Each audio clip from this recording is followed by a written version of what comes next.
watching Back to the Retro Simon, and today we're going to do my top 5 John Landis films.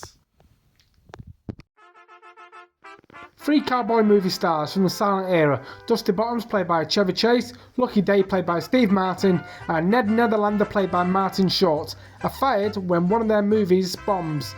In what seems to be a career-saving offer, young Mexican woman Carmen offers them a high-paying gig in her village. The three jump at the opportunity, expecting to do their typical act, but Carmen actually believes they're real heroes and asks them to rid the village of the bad guy. Three Amigos is fantastic, just stupid, wacky film, isn't it? I mean,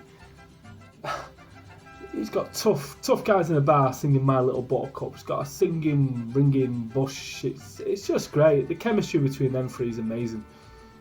Great film.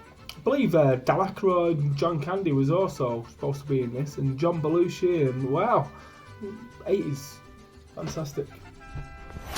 My number 4 is Coming to America. The story follows Prince Hakeem of Samunda, who decides to come to America to find an independent woman to marry, who won't just love him for his money or title. This bit's predictable, but it needs to be done.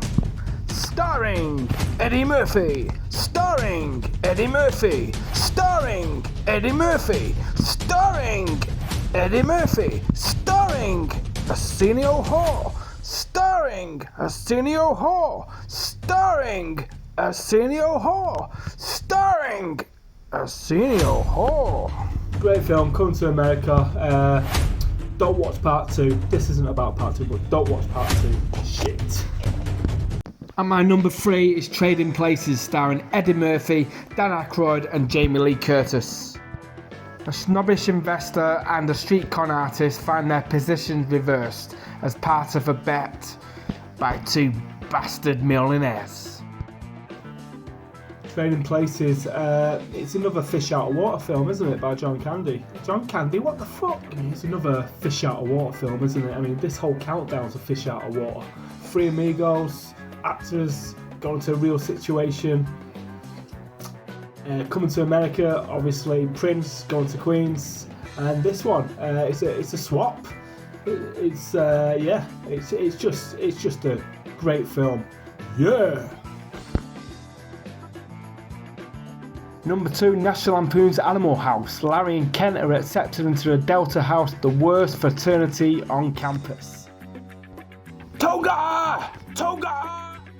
This obviously had some established stars like John Belushi, Donald Sutherland, and up-and-coming stars Tom Hulce, Kevin Bacon's very first film, and the lovely Karen Allen.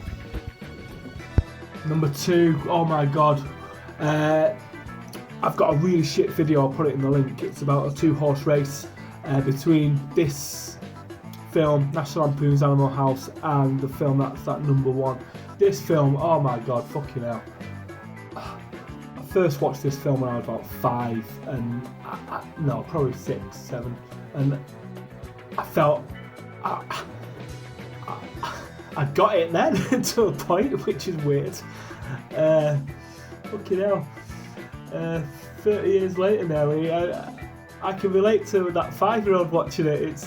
I mean, that doesn't say something about the film, it must say something good about me. Number 1!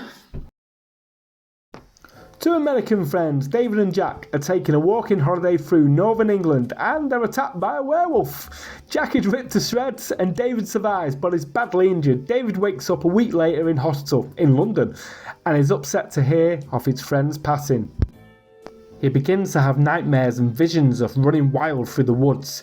He becomes very close to one of the nurses, Alex, and when discharged, he stays with her in a flat in London. He begins to get a visit from his dead friend Jack, who warns him that he will become a werewolf at the next full moon and must take his own life. Thinking he's crazy, he ignores all of Jack's warnings. Sure enough, he transforms when the moon is full and goes on a murderous rampage through London. If you can name a better werewolf transformation in any film, please put in the comments. American Werewolf in London, it's the ultimate fish out of water story, I suppose. Fucking hell, he turns into a werewolf.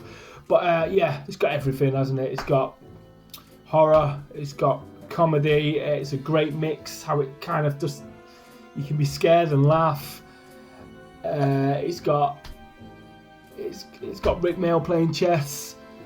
It's great. It's fantastic. I mean, it's got the moors. It's got London. It's fucking hell. It's got Kermit the Frog. Oh boy. Yeah. All right. Cheers.